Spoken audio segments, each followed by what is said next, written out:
So very good morning. आज अपन बात करने वाले हैं जो आपका ह्यूमन डिजीज था, इसको अपन कंटिन्यू करने वाले हैं।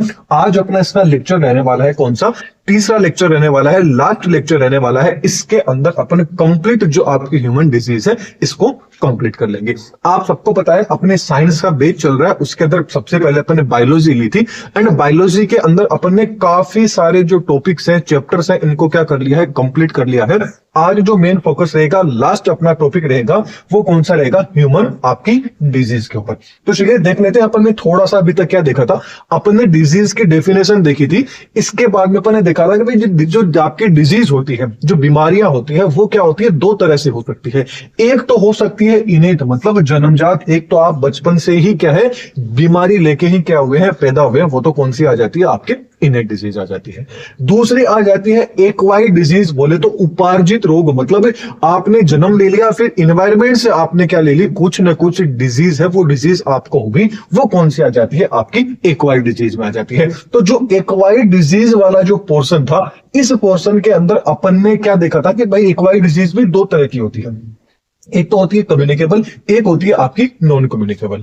जो आपकी कम्युनिकेबल थी, इसके अंदर वायरस से होने वाली, प्रोटोजोन से होने वाली, बैक्टीरिया से होने वाली, हेलमंथी से होने वाली, प्रोटोजोन से होने वाली, इन सबको अपन ने क्या कर लिया था, कंप्लीट कर लिया था दो लेक्चर्स के अंदर। ये जो आज अपना लेक्चर है, इसके अंदर जो आपकी नॉन कम्युनिकेबल जो आपकी डिजीज है, इन डिजीज को देखेंगे। इसके साथ साथ में जो आपकी इनेट डिजीज है, या बोले तो जो आपकी जेनेटिक डिसऑर्डर है, जेनेटिक डिजीज है, इनको अपन क्या कर लेंगे, आज के लेक्चर में कंप्लीट कर लेंगे। तो अपना ह्यूमन डिजीज वाला पोर्शन आज क्या हो जाएगा भाई, कंप्लीट हो जाएगा। तो यही वही था कि भाई जो उपार्जित आपके रोग थे, एक्वायर्ड थे, ये दो तरह के थे। एक तो कम्युनिकेबल था और एक आपका नॉन कम्युनिकेबल था। कम्युनिकेबल के अंदर वो आ जाते हैं जो क्या हो सकते हैं, एक इंसान से दूसरे इंसान में ट्रांसमिट हो सकते हैं, फैल सकते हैं। ये थे आपकी कम्युनिकेबल, जिनमें अपन ने बैक्टीरिया से होने वाले को देख लिया था, वायरस से होने वाली डिजीज को देख लिया था, प्रोटोजोन से होने वाली को देख लिया, फंजाई से होने वाली को देख लिया, एंड आपके हेलमंथी से होने वाली डिजीज देख ली थी। इसके बाद में ये पोर्शन अपना कंप्लीट हो गया। आज इस पोर्शन को देखेंगे, non communicable disease. Non communicable disease में वो डिजीज आ जाती है जो क्या होती है, एक इंसान से दूसरे इंसान में फैलती नहीं है। कौन कौन सी आ जाती है, कैंसर आ जाती है, डायबिटीज आ जाती है, एंड आपकी पैरालिसिस आ जाती है, लकवा आ जाता है। आपका जो सिलेबस है, इसके अंदर कैंसर को क्या किया गया है, फोकस किया गया है। तो अपन नॉन कम्युनिकेबल में ओनली फॉर किसको फोकस करेंगे, कैंसर को फोकस करेंगे। तो क्योंकि कैंसर आप सबको पता है बहुत ही खतरनाक वाली बीमारी है। तो चलिए बात करते हैं आखिरकार कैंसर क्या होता है। तो कैंसर क्या होता है, मान लीजिए आपके कोई भी सेल है, आपका टिश्यू है, उसके अंदर यदि अचानक ही क्या बोल रहे हैं, इनरेगुलेट क्या हो रही है, उसके अंदर ग्रोथ हो रही है, अचानक ही क्या है, वो बढ़ रहा है। तो बढ़ने से क्या होता है, एक गांठ बन जाती है, बोले तो एक ट्यूमर बन जाता है। इसी ट्यूमर को क्या बोला जाता है भाई, कैंसर बोला जाता है। तो कैंसर की सीधी सी डेफिनेशन होगी कि भाई आपके शरीर के अंदर कोई भी सेल हो गया, कोई भी टिश्यू हो गया, उसमें यदि इनरेगुलेट क्या हो रही है, वृद्धि हो रही है, ग्रोथ हो रही है, जिससे किसका निर्माण हो जाता है, गांठ बन जाती है। उसी गांठ को क्या बोला जाता है, कैंसर बोला जाता है। अब कैंसर में दो चीजों को आपको याद रखना है। एक तो कैंसर की स्टडी ऑफ कैंसर क्या कहलाता है, तो याद रखना ऑन्कोलॉजी बोला जाता है। अब ये पूछ लिया जाए कि भाई कैंसर के लिए कौन सा जीन रिस्पॉन्सिबल है, तो याद रखना कैंसर के लिए एक ऑन्कोजीन होता है आपके शरीर में, वो रिस्पॉन्सिबल होता है। अब देखिए ये जो ऑन्कोजीन होता है ना, ये ऑलरेडी अपन सबके अंदर प्रेजेंट होता है, लेकिन अभी क्या होता है, ये ऑन्कोजीन इनएक्टिव फॉर्म के अंदर प्रेजेंट होता है, एक्टिवेट नहीं है। लेकिन ये एक्टिव कब होता है भाई, इसको सीधी सी बात है कि किसी इंसान को छेड़ोगे तभी तो वो एक्शन में रिएक्शन करेगा ना। न्यूटन का थर्ड लॉ पढ़ा है आपने, क्रिया प्रतिक्रिया वाला। तो वही बात है, ऑन्कोजीन शांति से अपना बैठा हुआ है। अब आप गुटखा खाओगे, सिगरेट पी लोगे, ड्रिंक कर लोगे, तो उससे क्या होता है, जो आपका ऑन्कोजीन होता है ये क्या हो जाता है, एक्टिव हो जाता है। ये यदि एक्टिव हो जाता है तो ये एक खुद एक्टिव हो गया तो आपको खुद को क्या कर देगा, ये इनएक्टिव कर देता है। तो याद रखना, कोशिश हमेशा यही करना, ऑन्कोजीन आपके शरीर में इनएक्टिव ही पड़ा रहे। यदि ये एक्टिव हो जाता है तो आपको ये इनएक्टिव कर सकता है। तो चलिए ये क्या था भाई, ये आपकी देख रहे हैं नॉर्मल आपकी सेल है। यदि इस सेल के अंदर ट्यूमर बनने लग गया, ग्रोथ होने लग गई, अनवांटेड ग्रोथ होने लगी, तो क्या हो जाता है, ये सेल की शेप ही क्या हो जाती है, चेंज हो जाती है। ये आपकी क्या है, कैंसर वाली सेल हो जाती है। तो आई थिंक ये चीज आपको समझ में आ गई होगी। अब बात कर लेते हैं कि भाई कैंसर आखिरकार कितने टाइप्स का होता है, किस बेसिस के ऊपर बात कर रहे हैं कि भाई जो गांठ थी या ना जो ट्यूमर था, उस ट्यूमर की लोकेशन के बेसिस पे, उसकी स्थिति के बेसिस के ऊपर, उसके पोजीशन के बेसिस के ऊपर, ये कितने तरह का होता है भाई? 2 तरह का होता है जो आपका कैंसर होता है। पहला तो आ जाता है आपका बिनाइल, दूसरा आ जाता है मेलिग्नेंट। जो आपका बिनाइल होता है इसको सौम्य कैंसर भी बोलते हैं या सुधर्म कैंसर भी बोलते हैं। जो आपका बिनाइल कैंसर होता है ये थोड़ा सा कम हानिकारक होता है। क्यों? क्योंकि ये क्या होता है, शरीर के एक पर्टिकुलर हिस्से पे ही बनता है। आपके गाल में बन गया, हाथ पे बन गया, सिर में बन गया, कहां पे बन गया, तो ये एक निश्चित जगह ही रहता है। फिर ऑपरेशन के द्वारा यदि इसको शरीर से बाहर निकाल दिया जाता है तो आप नॉर्मली ठीक हो जाते हैं। लेकिन ये दूसरे वाला है जो मेलिग्नेंट है या जिसको अपन दुर्दम कैंसर बोलते हैं, ये क्या होता है भाई? सबसे खतरनाक होता है। ये क्या होता है, आपके शरीर में हर जगह फैल सकता है। ये जो आपका बिनाइल रहेगा ये शरीर में फैलेगा नहीं, मतलब जो आपका सुदम कैंसर रहेगा, सौम्य, नाम से पता चल रहा है सौम्य, सौम्य स्वभाव होता है कि ये भाई फैलता नहीं है। एक पर्टिकुलर जगह हो गया तो पर्टिकुलर जगह ही रहेगा। लेकिन जो आपका दुर्दम होता है ये क्या करता है, आपके पूरे शरीर में फैल जाता है। अब यहां पर एक वर्ड आता है, एक इंपॉर्टेंट पॉइंट आता है जिसको मेटास्टेसिस बोला जाता है। मेटास्टेसिस एक तरह का, मान लीजिए आप दुर्दम कैंसर है बोल लीजिए, मेलिग्नेंट आपका कैंसर होता है, जो क्या करता है, इसकी जो गांठ होती है ना, इसका जो ट्यूमर होता है, ये लगातार क्या होता रहता है, डिवाइड होते होते आपके शरीर के अंदर क्या होता है, कंप्लीट शरीर में फैल जाता है ये पूरी की पूरी गांठ। जैसा कि आप डायग्राम में भी देख रहे हैं, ये आपकी नॉर्मल सेल थी। अब नॉर्मल सेल के अंदर भी आपको कैंसर किस टाइप का हो गया भाई? मेलिग्नेंट टाइप का हो गया, दुर्दम कैंसर हो गया। तो ये धीरे धीरे रेप्लिकेट करेगा। रेप्लिकेट से एक से देखिए 2 हुई, 4, 8, 16, 32, 64, देखिए कितने सारे ये हो जाते हैं। तो ये क्या करता है, विभाजन करके आपके पूरे शरीर के ऊपर क्या कर लेता है, कब्जा कर लेता है। इनकी नीति है भाई कि सारी जगह अपन को क्या करना है, कब्जा कर लेना है। चलिए अब बात कर लेते हैं कि ये पहले तो अपन ने बात कर ली कि कैंसर किस स्थिति पे प्रेजेंट है, उस बेसिस पे। अब देखते हैं कि भाई कैंसर का बेसिस क्या है, कहां कहां पर कैंसर, कौन सी पर्टिकुलर जगह पे जो कैंसर रहेगा उसका क्या नाम रहेगा। यदि आपसे पूछ लिया जाए कि भाई कार्सिनोमस टाइप का कैंसर क्या होता है, तो कार्सिनोमक टाइप का जो कैंसर होता है वो आपके कहा होता है, जो आपकी एपिथेलियल टिश्यू होते हैं, बोले तो जो आपकी उत्तकला उत्तक होते हैं, एपिथेलियल टिश्यू होते हैं, यदि उनके अंदर कैंसर होता है तो उस कैंसर को क्या बोला जाता है, कार्सिनोमस कैंसर बोला जाता है। फॉर एग्जाम्पल आपका स्किन कैंसर आ गया एंड आपका ब्रेस्ट कैंसर आ गया, ये कौन से होते हैं, आपकी एपिथेलियल टिश्यू वाले कैंसर होते हैं। अगला आ जाता है सार्कोमास कैंसर। सार्कोमास कैंसर वो होता है जो कहां होता है, आपका जो कनेक्टिव टिश्यू होते हैं, बोले तो जो आपके संयोजी उत्तक होते हैं उनके अंदर यदि कैंसर हो रहा है तो उसको क्या बोलेंगे, सार्कोमास कैंसर बोलेंगे। सार्कोमियर नाम से आपके किसे आ जाता है, मसल से रिलेटेड आ जाता है। तो ये कहां पे होता है, ये आपके हड्डी के अंदर भी हो सकता है, बोन का कैंसर भी हो सकता है, आपका कार्टिलेज का भी कैंसर हो सकता है, बोले तो उपास्थि का भी कैंसर हो सकता है, एंड आपके टेंडन का भी कैंसर हो सकता है ये। इसके अलावा आपके लिगामेंट का भी कैंसर हो सकता है। इसके अलावा अगला आ जाता है ल्यूकेमास कैंसर, या जिसको ल्यूकेमिया बोला जाता है। ल्यूकेमिया सीधी सी बात है कौन से कैंसर को बोला जाता है, ब्लड का जो कैंसर होता है। यदि आपके ब्लड में कैंसर हो गया तो उसको क्या बोलेंगे, ल्यूकोमास, या बोले तो ल्यूकेमिया बोलेंगे। इसके अलावा आ जाता है लिम्फोमास, नाम से पता चल रहा है यदि आपकी जो लिम्फोइड, जो आपकी नोड्स रहेगी, ग्रंथियां रहेगी, उनके अंदर यदि कैंसर हो जाता है उसको लिफोमा बोला जाता है, बोले लिफोमास इसको बोला जाता है। आई थिंक ये चीज आपको यहां तक क्लियर हो गई होगी। अब आगे बात करते हैं, मेन जो पॉइंट आ जाता है कि भाई कैंसर हो तो गया, अब इसका पता कैसे लगे, इसका कौन से टेस्ट से पता लगेगा। तो याद रखना, कैंसर हमेशा जो FNC टेस्ट होता है, FNAC, कौन सा, फेंस नामक FNC जो आपका परीक्षण होता है उसके द्वारा पता लगा सकता है, या क्या की जाती है, आपकी बायोप्सी के द्वारा भी क्या है, कैंसर का परीक्षण का पता लगाया जा सकता है कि भाई आपको कैंसर है या नहीं है। इसके अलावा मान लीजिए एक स्पेसिफिक, मतलब जो आपके शरीर के अंदर वाले हैं, जैसे लीवर के अंदर है या नहीं, पेनक्रियाज में है या नहीं आपके, तो जो पर्टिकुलर यदि किसी लीवर की बात करेंगे, किसी ऑर्गन की बात करेंगे, वहां पर यदि कैंसर होगा तो उसके लिए अलग अलग जांचें होती है। जैसे फॉर एग्जांपल बात करें, एक आ जाती है आपकी रेडियोग्राफी, जिसको क्या बोला जाता है, एक्सरे भी बोला जाता है। इसके अलावा सीटी स्कैन भी कर सकते हैं। इसके अलावा आपकी क्या कर सकते हैं, MRI के द्वारा भी क्या किया जा सकता है, आपको कैंसर है या नहीं है इसका पता अपन लगा सकते हैं। आई थिंक ये चीज है वो आपको पता चल रही होगी। चलिए आगे बात कर लेते हैं कि भाई ये सारी चीजें तो अपन ने देख ली, तो भाई इसका आखिरकार इलाज क्या है, इलाज है या नहीं। तो कैंसर का सीधा सा जो इलाज है वो एक तो क्या है कि भाई पर्टिकुलर जगह यदि कैंसर है जो आपका सुदम मतलब बिनाइन टाइप का यदि कैंसर है आपको सुदम प्रकार का, तो क्या है कि भाई सर्जरी के द्वारा, जिसको शल्य चिकित्सा भी अपन बोलते हैं, सर्जरी के द्वारा क्या कर देंगे भाई उसको हटा दिया जाता है।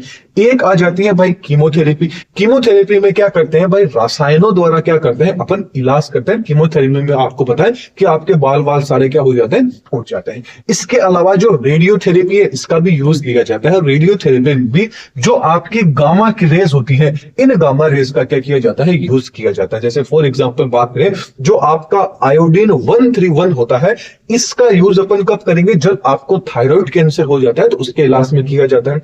इसके अलावा जो कोबाल्ट 60 है आपका, इसका नॉर्मल यदि आपको कैंसर है तो आपको ये थेरेपी दी जाती है जो रेडियोथेरेपी की बात कर रहे हैं। इसके अलावा जो आपका सोडियम चॉइस है, ये कब किया जाता है, जब आपको रक्त कैंसर हो जाता है, ब्लड कैंसर हो जाता है, उस टाइम पे काम लिया जाता है। फिर सीजियम 137 का यूज कब किया जाता है, जब आपको क्या हो चुका है, ब्रेन ट्यूमर हो जाता है। तो ये कुछ क्या है आपके रेडियोथेरेपी के एग्जाम्पल आ जाते हैं। ये सारी चीजें आपके सिलेबस में से आपको थोड़ा सा ये देखना पड़ेगा। अब ये सारी चीज अपन ने पढ़ ली, इतनी पूरी महाभारत पढ़ी, तो भाई आखिरकार कैंसर हुआ क्यों था। तो कैंसर क्यों हुआ था, क्योंकि आपने धूम्रपान कर लिया था, आपने तंबाकू खा ली थी, खैनी खा ली थी, गुटखा खा लिया था, या आपने कुछ ड्रग्स व्रग्स ले लिए, उसके कारण आपको कैंसर हो गया। एक रीजन तो ये हो सकता है। अब आप कहोगे कि भाई ये में से किसी चीज तो हमने की नहीं, फिर कैंसर क्यों हो गया।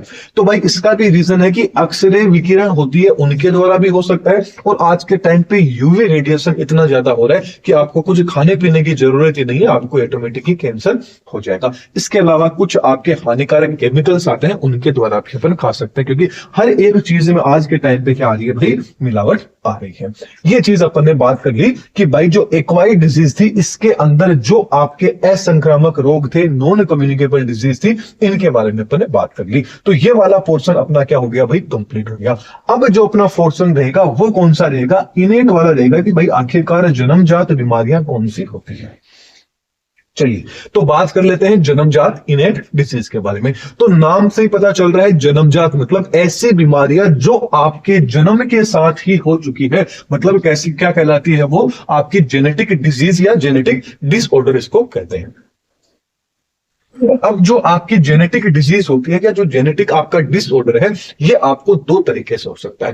पहला तो हो सकता है कि भाई क्रोमोसोमल डिसऑर्डर हो सकता है कि भाई आपका जो क्रोमोसोम था उसकी संरचना, उसकी स्ट्रक्चर, उसकी शेप ही क्या हो चुकी है भाई, उसकी संरचना क्या हो चुकी है, चेंज हो चुकी है। इसके अलावा दूसरा आ जाता है मेंडेलियन डिसऑर्डर आ जाता है, मेंडेलियन विकार आ जाता है। इसमें क्या होता है, जो आपके जीन थे, उन जीन की संरचना में क्या आ जाता है, कोई ना कोई परिवर्तन आ जाता है, जिसके कारण आपको मेंडेलियन डिसऑर्डर हो सकते हैं। अब ये देखिए, जो आपका क्रोमोसोमल डिसऑर्डर है एंड जो आपका मेंडेलियन डिसऑर्डर है, ये अपन डिटेल के अंदर आज देखिए, ये आपके ह्यूमन डिजीज के अंदर ये वाला पोर्शन भी दिया गया है, लेकिन इसके अंदर थोड़ा सा बाहरी नॉलेज दिया गया है। लेकिन जिस टाइम पे अपन जेनेटिक्स पढ़ेंगे ना, उस टाइम पे जो क्रोमोसोमल डिजीज रहेगी एंड मेंडेलियन डिजीज रहेगी, डिसऑर्डर रहेंगे, ये डिटेल के अंदर आपके दिए हुए हैं। तो जिस टाइम पे जेनेटिक पढ़ेंगे तब उनको और अच्छे से अपन कवर कर लेंगे। आज अपन थोड़ा सा बेसिक चीज देखेंगे ताकि उस टाइम पे आपको अच्छे से चीजें समझ में आ जाए।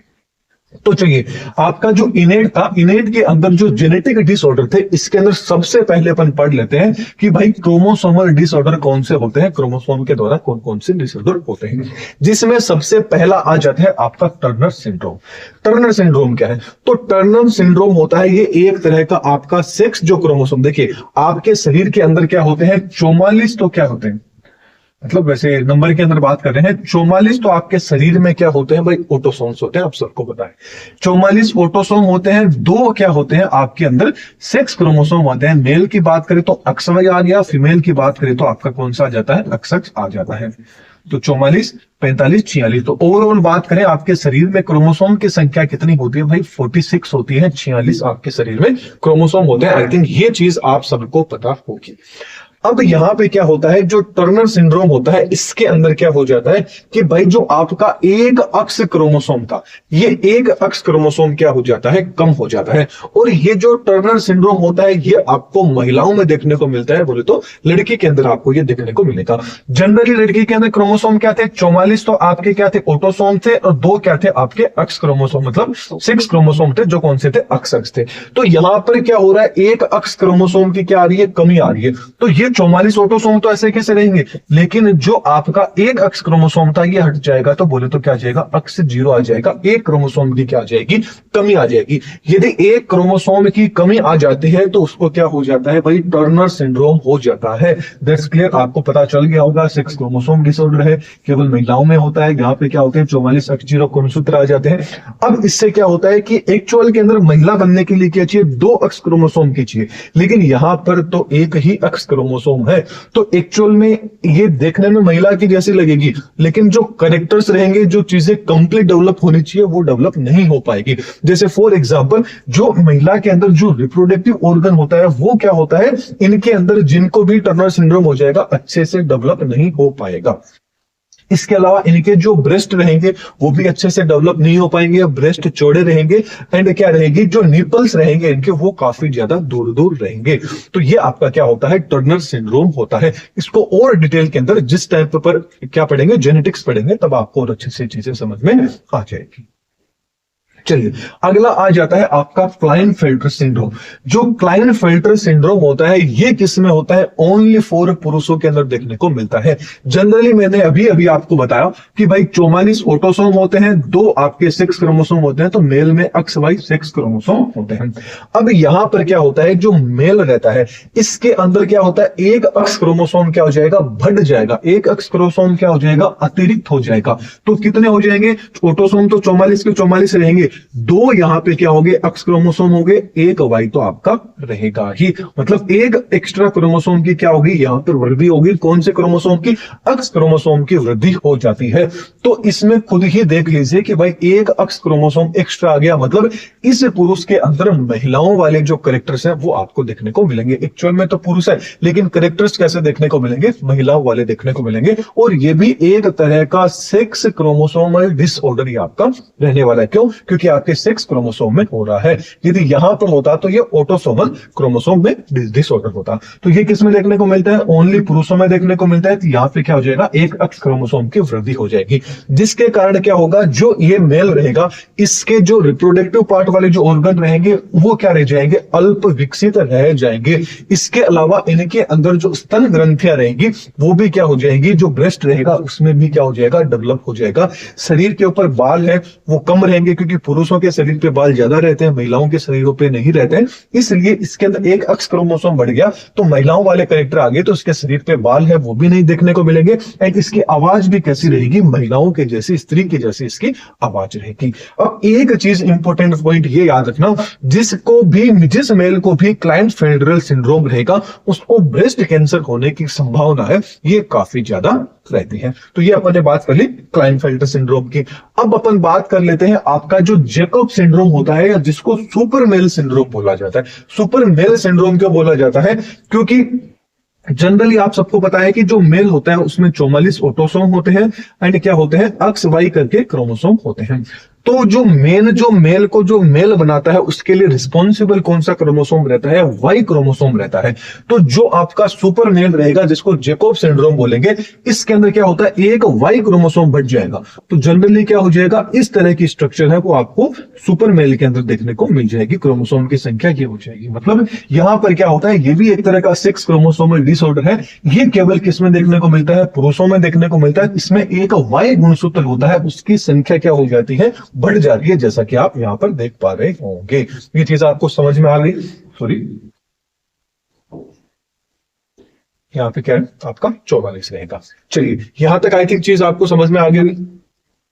अब आगे बात करते हैं कि भाई इसमें लक्षण की बात करते हैं कि क्या क्या कैरेक्टर्स होने चाहिए। लक्षण की बात में तो इसमें जो पुरुष रहेगा, अब सीधी सी बात है कि जनरली पुरुषों को क्या होता है, गुस्सा कम आता है। इसके अंदर तो एक वाई क्रोमोसोम और बढ़ गया तो इसकी ताकत भी थोड़ी सी ज्यादा रहेगी। इसके साथ साथ इसमें जो आक्रामकता रहेगी, बोले तो इनके अंदर जो अग्रेशन रहेगा वो भी नॉर्मल पुरुष के ज्यादा इनके अंदर काफी ज्यादा रहेगा। आई थिंक ये चीज आपको समझ में आ गई। अब अगला आ जाता है आपका डाउन सिंड्रोम, जिसको क्या बोला जाता है, मंगोलिज्म भी बोला जाता है, या इसको क्या बोलते हैं, ट्राइसोमी 21 बोला जाता है, 21 ट्राइसोमी भी बोला जाता है। क्यों? क्योंकि ये आपका जो गुणसूत्र नंबर 21 रहेगा उसके अंदर क्या रहेगा, कुछ ना कुछ आपको गड़बड़ी है वो देखने को मिलेगा। तो जो गुणसूत्र देखिए यहां पे आपका याद रखना, आपके 44 तो क्या होते हैं, 44 नंबर की बात कर रहा हूं, पेड़ की नहीं बात कर रहा हूं। 44 यहां पर क्या रहते हैं, आपके ऑटोसोम्स रहते हैं। जबकि आपका जो 6 क्रोमोसोम रहते हैं वो आपके कितने होते हैं भाई, 2 होते हैं। XY हो गया एंड मेल के अंदर तो, और फीमेल में XX हो जाता है। तो 44, 45, 46 ओवरऑल कितने हो गए भाई आपके, ओवरऑल आपके कितने हो गए, 46 आपके क्या रहते हैं, क्रोमोसोम्स की संख्या रहती है। पेयर की यदि अपन बात करें तो आपके अंदर कितना रहेगा भाई, आपके अंदर कितने रहते हैं, 23 कितने होते हैं आपके अंदर, 23 जोड़े क्या होते हैं आपके अंदर, मतलब कितने होते हैं, 23 जोड़े आपके अंदर क्या रहते हैं, जो आपका क्रोमोसोम होता है ये पेयर के अंदर रहता है। ये चीज आपको पता होनी चाहिए कि पेयर के अंदर तो कितने होते हैं आपके, 23 क्रोमोसोम होते हैं, और नंबर में बात करें तो नंबर में कितने हो जाते हैं आपके, 46 क्रोमोसोम हो जाते हैं। अब ये पेयर की बात करें तो पेयर नंबर जो आपका 21वां रहेगा, कौन सा, पेयर नंबर जो आपका 21वां रहेगा ऑटोसोम वाला, उसके अंदर क्या आ जाएगी, उसकी एक कॉपी बन जाती है। मतलब 21वां होता है वो एक एक्स्ट्रा हो जाता है, क्रोमोसोम 21 का हो जाएगा, एक और एक्स्ट्रा हो जाएगा, जिसके अंदर नॉर्मल तो कितने होने चाहिए आपके, 44 होने चाहिए, लेकिन ये कितने हो जाते हैं आपके भाई, 45 हो जाते हैं। कितने हो जाते हैं आपके, 45 हो जाते हैं। तो ये जो आपका डाउन सिंड्रोम रहेगा, ये चाहे मेल हो या चाहे फीमेल हो, दोनों के अंदर ही ये आपको देखने को मिलेगा। अभी अभी आप सबको पता है डाउन सिंड्रोम के ऊपर एक मूवी भी बनी थी, जिसके अंदर आमिर खान थे। उन्होंने कौन सी बनाई थी, जो आपके आई थिंक सितारे जमी पे करके मूवी थी।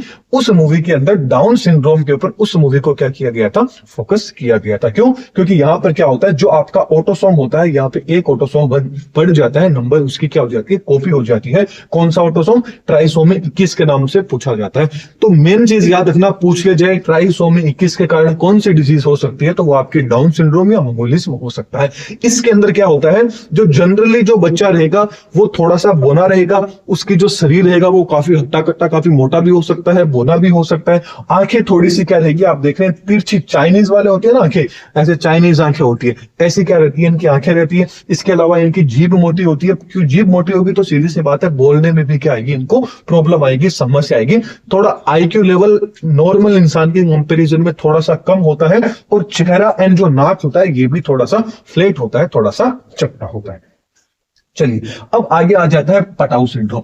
जो आपका पटाऊ सिंड्रोम है, इसको ट्राइसोमी 13 के नाम से भी जाना जाता है। मतलब गुणसूत्र नंबर 13 रहेगा आपका, उसकी क्या बन जाएगी, एक कॉपी बन जाएगी। तो ये भी एक तरह का ऑटोसोमल डिसऑर्डर है, और ये आपके बच्चों के अंदर है, ये ज्यादातर देखने को मिलता है। यहां पर भी गुणसूत्र की संख्या कितनी हो जाएगी आपकी, 47 हो जाएगी। नॉर्मली 46 होने चाहिए, लेकिन यहाँ पे कितनी हो जाएगी, 47 हो जाएगी। अब यहां पर क्या होगा, जिसको भी ये पटाऊ सिंड्रोम रहेगा, उसका जो होठ रहेगा उस बच्चे का, यह होठ क्या रहेगा आपका, कटा हुआ रहेगा, और ऊपर वाला जो तालू रहेगा ये भी कटा हुआ रहेगा। तो बोलने में थोड़ी सी इनको प्रॉब्लम आती है। चलिए अगला आ जाता है एडवर्ड सिंड्रोम। जो एडवर्ड सिंड्रोम होता है, इसको ट्राइसोमी 18 के नाम से जाना जाता है। याद रखना, किसके नाम से, ट्राइसोमी 18 के नाम से जाना जाता है आपके एडवर्ड सिंड्रोम को। इसमें भी क्या होता है, जो 18वां गुणसूत्र रहता है, क्रोमोसोम रहता है, उसकी क्या बन जाती है, एक कॉपी बन जाती है। और ये भी बच्चों में देखने को मिलता है। इसमें जो बच्चा रहता है उसका जो दिमाग रहता है वो क्या रह जाता है भाई, छोटा रह जाता है, ब्रेन इतना ज्यादा डेवलप नहीं हो पाता है। तो ये चीज आपको याद रखनी है। इसको मैक्रोसिफेलिया के नाम से भी जाना जाता है। चलो अब आ जाता है आपका मेंडेलियन डिसऑर्डर। क्रोमोसोमल डिसऑर्डर आपके इतना ही थी, अब क्या आ जाता है मेंडेलियन डिसऑर्डर। मेंडेलियन डिसऑर्डर में सबसे पहले आपके दिया हुआ है हीमोफीलिया। जो आपका हीमोफीलिया है, याद रखना, इसको रॉयल डिजीज के नाम से भी जाना जाता है। रॉयल डिजीज के नाम से क्यों जाना जाता है, क्योंकि जो ब्रिटेन की जो आपकी महारानी थी रानी विक्टोरिया, उसके जो परिवार था, उसकी जो वंशावली थी, उनके अंदर सबसे पहले इस डिजीज को क्या है डिस्कवर किया गया था, खोजा गया था। तो ये जो आपकी डिजीज थी, ये ओनली फॉर क्या थी, पुरुषों के अंदर ही देखने को मिलेगा। जो हीमोफीलिया होता है ये आपका पुरुषों के अंदर भी देखने को, ओनली फॉर पुरुषों में देखने को मिलेगा, रहेगा फीमेल के अंदर भी। लेकिन फीमेल यहां पर क्या करेगी, एज ए वेक्टर का काम करेगी, एज ए कैरियर का काम करेगी, बोले तो वाहक का काम करेगी। मतलब जो महिलाएं रहेगी, ये महिलाएं क्या करेगी, पुरुषों के अंदर डिजीज उत्पन्न कर सकती है, लेकिन खुद के अंदर ये डिजीज बिल्कुल भी नहीं रहेगी। वो किसके रूप में रहेगी, एज ए कैरियर के रूप में रहेगी, एज ए वाहक के रूप में रहेगी। अब इसमें होता क्या है, एक्चुअल में हीमोफीलिया में क्या होता है, ये जिसको भी हो जाता है, जिस मेल को भी हो जाएगा, तो क्या होता है भाई, उनमें ब्लड का थक्का नहीं जम पाता है, बोले तो ब्लड क्लॉटिंग नहीं हो पाती है। मतलब हल्का सा भी एक यदि कट लग जाता है ना, तो उसको महीनों सालों भर लग जाते हैं। एक हल्का सा कट भी क्या ले सकता है, इंसान की जान ले सकता है। इसीलिए तो महारानी विक्टोरिया का परिवार इतना बड़ा नहीं हो पाया, क्योंकि महिलाओं की संख्या तो उसमें ज्यादा होगी, लेकिन पुरुषों की संख्या ज्यादा नहीं हो पाई। क्योंकि सीधी सी बात है, जीवन इतना बड़ा होता है, कभी ना कभी छोटा मोटा कट भी लग जाता है। हल्का सा भी यदि कट लग गया तो भाई आप क्या हो गए, खत्म हो गए, लड़ने की जरूरत ही आपको नहीं। चलिए अगला आ जाता है आपका कलर ब्लाइंडनेस, बोले तो वर्णांधता जिसको बोला जाता है। तो कलर ब्लाइंडनेस में क्या होता है, जिसको भी ये हो जाता है, जिसको भी हो जाएगा, उसको क्या होगा भाई, लाल और जो हरा कलर रहेगा उसके अंदर वो डिफरेंशिएट नहीं कर पाएगा, उसको पहचान नहीं पाता है। अगला आ जाता है थैलेसीमिया। जो थैलेसीमिया होता है, इसके अंदर क्या होता है, जो आपकी आरबीसी रहेगी, रेड ब्लड सेल्स रहेगी, उनके अंदर क्या आ जाती है, विकृति आ जाती है, जिसके कारण क्या होता है, जो भी रोगी रहेगा, मतलब रेड ब्लड सेल्स रहेगी, वो एक्चुअल में रेड ब्लड सेल कैसी होती है, गोलाकार होती है, थोड़ी सी चपटी सी रहती है, जैसे सिक्का होता है ना आपका, ठीक वैसे बटन होती है सिक्का, आपने देखा होगा वैसी होती है। लेकिन एक्चुअल में क्या होती है, ये तो क्या थी, नॉर्मल थी, लेकिन इसमें क्या आ जाएगी भाई, आरबीसी ऐसे अजीब सी आरबीसी रहेगी, जिसके कारण क्या होगा, ब्लड अच्छे से नहीं बन पाएगा। तो जिसको भी थैलेसीमिया हो जाएगा, उनको बार बार क्या किया जाता है, ब्लड चढ़ाया जाता है। तो ये आपकी क्या आ जाती है, मेंडेलियन डिसऑर्डर भी क्या हो जाता है, कंप्लीट हो जाता है। अब बात कर लेते हैं इनके नोट्स की। तो जितनी भी आपकी क्लासेस चल रही है, इनके कंप्लीट नोट्स आपको अपने जो प्ले स्टोर पे एप्लीकेशन है, इस एप्लीकेशन पे मिल जाएंगे। और ये जो आपके नोट्स रहेंगे, ये कंप्लीट आपके फ्री रहेंगे, तो टेंशन बिल्कुल भी नहीं रहना है। लोग सोचेंगे कि भाई पैसे ले लेंगे, पैसे बिल्कुल भी नहीं है, एकदम फ्री के अंदर है। एंड थोड़े दिनों के अंदर जो आपकी टेस्ट सीरीज रहेगी, वो टेस्ट सीरीज भी आपको इसी एप्लीकेशन के ऊपर देखने को मिल जाएगी। तो जल्दी से जल्दी जाइए, एप्लीकेशन को डाउनलोड कीजिए, और जो लेक्चर आज अपन ने पढ़ा है, इसके नोट्स हैं, और अभी तक जो पढ़ लिए उसके नोट्स हैं, वो सारे के सारे आपको मिल जाएंगे। तो चलिए अगले लेक्चर में फिर मिलेंगे। वीडियो पसंद आई तो वीडियो को लाइक कीजिएगा, ज्यादा से ज्यादा लोगों को शेयर कीजिएगा। कंप्लीट लैब असिस्टेंट का अपन सिलेबस करेंगे, कोई भी डाउट रहता है तो आप कमेंट सेक्शन में पूछ सकते हैं। तो चलिए अगले लेक्चर में फिर मिलेंगे। Thank you.